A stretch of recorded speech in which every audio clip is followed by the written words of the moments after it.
Enron's stock price at its peak was valued at over $90.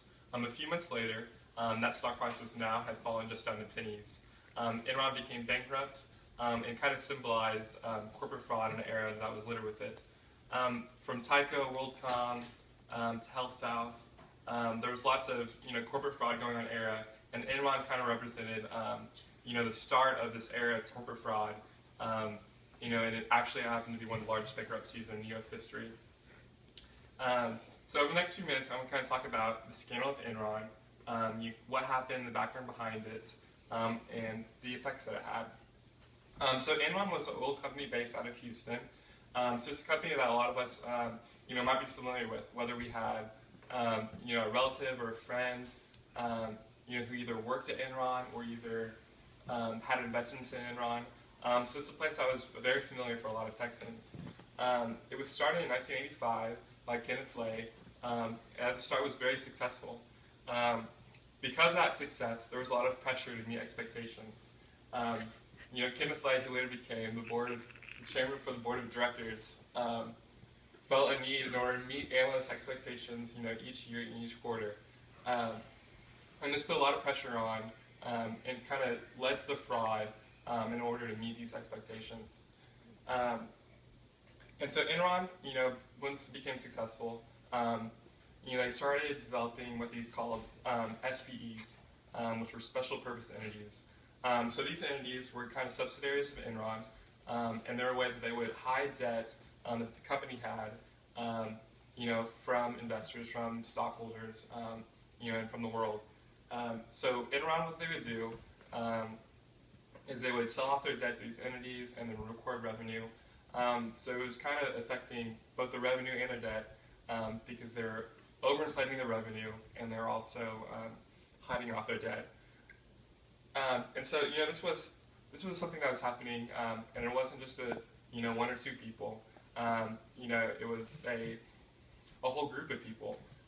Even though not every single person in the company was aware of what was happening, the CEO, the chairman of the board of directors, and the CFO, so Jonathan Skilling, Andy Fastow, Kenneth Lay, were all aware of kind of what was happening, what were they trying to do. So as a public holded company, they're regulated by audit companies each year. So Enron's audit firm was Arthur Andersen, who I'm sure many of you guys have heard about, who are no longer around. And so Arthur Andersen, Enron was one of their greatest clients because Enron was a large, successful company. Enron had developed a lot of audit fees because of this company, and they also had a lot of non-audit revenue that they were generating from having a partnership with Enron. This kind of caused Arthur Andersen to be a little biased when they were performing their audit with Enron. Because they were one of their larger clients, they wanted to keep them happy. There was a lot of pressure for Arthur Andersen, in order to keep Enron. They wanted to prevent, their client from looking bad at the public. And so one of Enron's, or one of Arthur Andersen's, top partners, David Duncan, who's a partner, and actually Texan and Ivy at Arthur Andersen, he, eventually it wasn't something where it was just one decision which led to fraud, but rather just kind of, allowing things to happen, allowing things to slide, until eventually, you're neck deep in this corporate fraud. Eventually, the fraud was discovered by internal audit with Enron, and when it leaked, stock price just plummeted. And what happened was Arthur Andersen ended up just being completely dissolved. At the time, there were big 5 accounting firms, and Arthur Andersen just completely dissolved and went away, and ended up getting absorbed by the other big 4 accounting firms.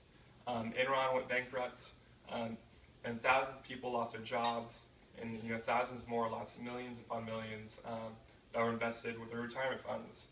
So these were ordinary people, just like me and you, had been saving, had thought that their lives were going well, and they just lost thousands of dollars because of this scandal.